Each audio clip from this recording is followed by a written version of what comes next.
Hi, I'm Shane with etrailer.com. Today we're going to be taking a look at the Custer light mounting box. The box is going to be a steel construction, black powder coat finish. Really going to help resist any rust or corrosion.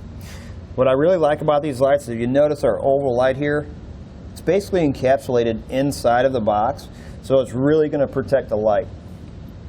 The opening for the light is going to be 6 3/4 wide, 2.5 inches.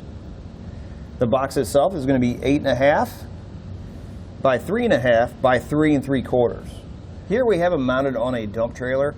The reason we put these on here is the other lights they had on were open. They didn't have a steel construction around them, and they were breaking quite a bit. So this steel construction around this light, or holding this light in, is really going to help protect this light and keep the light from breaking.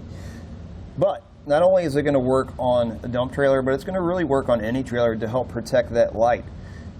For lights, our oval light here, I'm going to recommend LED lights. They're going to last a lot longer, they're going to draw a lot less power, and you're not going to have to replace bulbs like you do incandescent lights.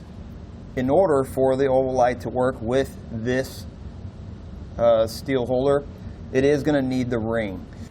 As I mentioned before, that it covers, or that box is really going to help protect your light. If you notice on our flatbed trailer, the only protection we have is right here on the top and on the back. The rest of our light is pretty much open. So adding that box onto this bracket is really going to add a ton of protection for your light.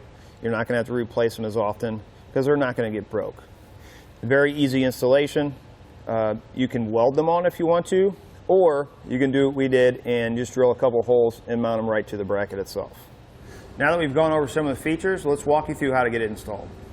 To start our installation, we need to remove our old tail light.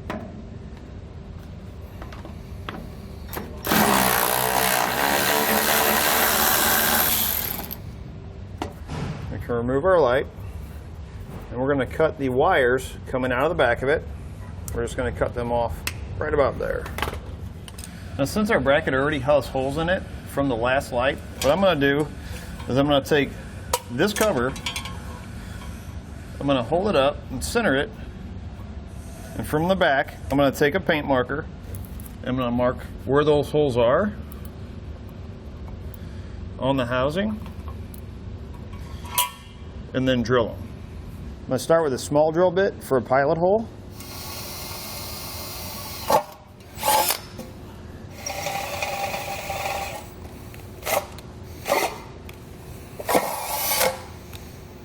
We're going to drill our holes to whatever size bolts we're going to be using.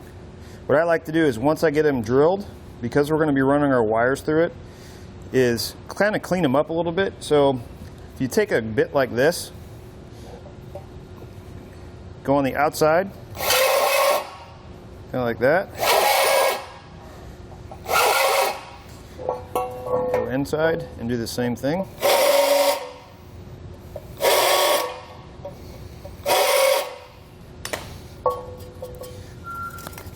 That'll get some of the burrs off and make it clean. You can take paint. I'm going to use a paint marker. I'm going to cover that bare metal up to reduce the risk of any rust or corrosion later on. I'm going to use a hex bolt, flat washer, lock washer, and a nut. What I'm going to do is, typically you would see the bolt going this way holding it in, and your nut, flat washer, and lock washer on the outside.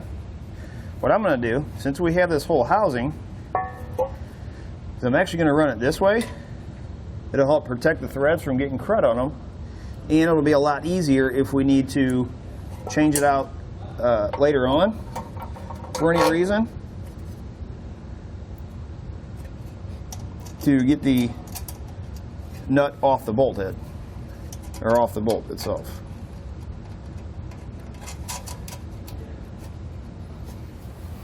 For these bolts, I'm using a 13mm socket and wrench.